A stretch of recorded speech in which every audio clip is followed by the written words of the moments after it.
तो राम राम भाई सारे ने काफ़ी दिन आता है बहुत ज़्यादा प्रॉब्लम सब ना फेस करनी पड़ रही है कि वह प्रॉब्लम मैं आप सभी ने बता दूं भाई।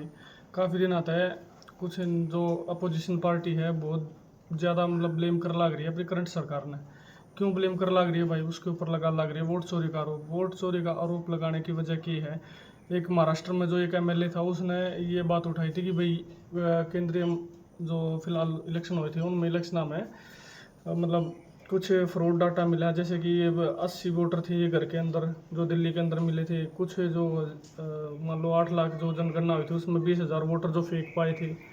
तो भाई इन सभी वजह से जो है सर अपोजिशन इस चीज़ का ब्लेम लग रही है कि वोट चोरी है उनका अंदेशा है। भाई वोट चोरी कैसे उसका आप बताओ? आप जब करंट सरकार थी, जब बीजेपी पार्टी अपनी पावर में ना थी उस टाइम पे भी तो आपकी सत्ता जो है पावर पूरी उसमें आया करती, पूरे बहुमत के साथ आया करती।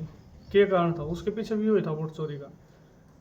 कारण ये नहीं है कि आप जो पूर्ण बहुमत के साथ नहीं आ पा रहे तो इस वजह से ये आप आरोप लग रहे हो। इसका मेन रीज़न क्या है भाई? जैसे कि बांग्लादेश में तख्ता पलट कर दिया गया था, जैसे कि पाकिस्तान में हमारा पड़ोसी मुल्क है उसने तख्ता पलट करवा दिया था वोट चोरी या फिर किसी भी प्रकार का एलिगेशन लगा कर अपने प्राइम मिनिस्टर के ऊपर सरकार ने मतलब गिराना चाहा है। फिलहाल जो चल रहा है भाई ये भारत फंडिंग हो लग रही है। भारत फंडिंग किस तरीके तो होगा? जैसे कि पाकिस्तान में अपने अमेरिका से फंडिंग होती है उसी तरह की उसी तरीके का अपना भारत में भी फंडिंग होगा भाई, बाहर के जो विदेशी ताकत है ना उसके थ्रू। जैसे अमेरिका जैसा देश अपने देश को क्या क्या अपनी सत्ता को गिराना चाह रहा है, क्योंकि भाई अगर अपने देश में अपने अपोजिशन या फिर जो अपने राइट विंग वाले जो पर्सन हैं वो अगर सही तरीके से काम करते रहे तो आगे अपना देश बहुत ज़्यादा तरक्की करेगा। इस वजह से देश को आगे ना बढ़ने के कारण ना देने की वजह से ये वोट चोरी के एलिगेशन लाग रहे हैं।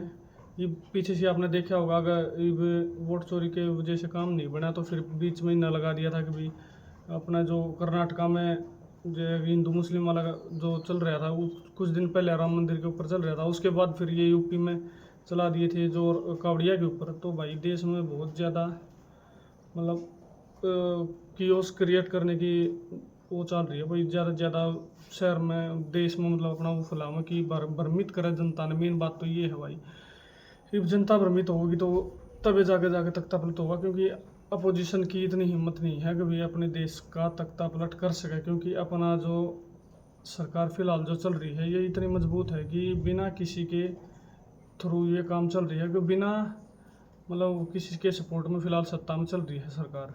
ये चल रही है तो इसका गिराने के लिए भी कुछ ना कुछ अपोजिशन न करना पड़ रहा है। और ये अकेले इनके बस की नहीं है, बाहर के देशों ने भी इसकी मदद मिल लाग रही है। इस वजह से ये जो प्रोपेगेंडा है इतनी ज़्यादा ऊपर उठ कर आने लग रही है। बीच में आपने भी देखा था भाई जो पीएम ने अपना एक भाषण दिया था कि भाई उसमें मेरी चाहे जान को भी खतरा हो मैं फिर भी अपने देश की रक्षा करूँगा। क्यों था भाई ये कारण? इसका कहने का मतलब ये था भाई कि उनकी जान को खतरा है, इस वजह तो उन्हें ये लग गया कि भाई हाँ मेरा कुछ भी हो सके है। इस वजह से इन्होंने जो अपना स्टेटमेंट दी थी जब अमेरिका ने टैरिफ के ऊपर बात करी थी 50% टैरिफ के ऊपर। क्योंकि भाई एक सबसे बड़ी बात तो ये है अपने देश के प्राइम मिनिस्टर को अगर एलिमिनेट कर दिया जाएगा तो उसके बाद जो है सरकार अपने आप पर गिर जाएगी। उसके बाद अपने आप इलेक्शन हो जाएंगे, जो इनकी तरफ तो जो पार्टी वाले हैं वो अपने आप अपनी सत्ता में आ सके हैं, बना सके हैं अपनी सरकार में जो 70 साल से इनकी चलती आ रही थी। तो इस वजह से भाई ये जो ज़्यादा से ज़्यादा प्रोपेगेंडा फैला लग रहे हैं भाई, अब ज़्यादा से ज़्यादा अपना इनके बीच में कियोस कराया जाओ ताकि ज़्यादा से ज़्यादा जनता अपने भ्रमित की जा सके और इलेक्शन करवाए जा सके। इलेक्शन करवाने का मतलब ये नहीं है कि भाई इलेक्शन करवा देंगे और ये जीत जाएंगे। कारण ये भी नहीं है, ज़्यादा से ज़्यादा लोगों के मन में ये डर फैलाया जा रहा है कि भी संविधान के ऊपर और अपना जो वोट चोरी के ऊपर आपके राइट्स ख़त्म होते जान लग रहे हैं, कि आपके राइट्स नहीं बचेंगे, आप वोटिंग कर पाओगे या नहीं कर पाओगे, या फिर आपका संविधान में कोई आपकी मतलब आप उसकी तरफ से कुछ कर नहीं पाओगे जो आप मतलब रिपोर्टिंग या फिर किसी भी कार्य में।